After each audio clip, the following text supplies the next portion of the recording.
Vinicius জুনিয়রকে Saudi ক্লাবে যেতে না দিতে নতুন যে কৌশল নিল রিয়াল। ভিনিসিয়াস জুনিয়রকে কেনার জন্য সৌদি প্রো লীগ ইতিমধ্যে কোমর বেঁধে নেমেছে। একের পর এক চোখধাঁধানো অর্থ প্রস্তাবও দিয়ে যাচ্ছেন তারা। জুনিয়র শেষ দিকে ইউপিসিএল জানায় ভিনিসিয়াসকে পেতে 5 বছর প্রায় 100 কোটি ইউরো বা 12,664 কোটি টাকার প্রস্তাব দিয়েছে সৌদি আরব ক্লাব। এর সঙ্গে 30 কোটি ইউরো দল বদল ফি তো আছেই।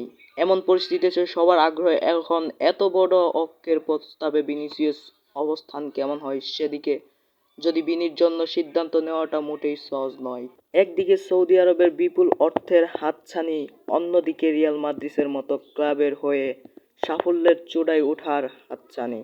এর মধ্যে কোনো একটাই বেছে নেওয়া ভিনিসিয়াসের জন্য কঠিন হওয়ার কথা।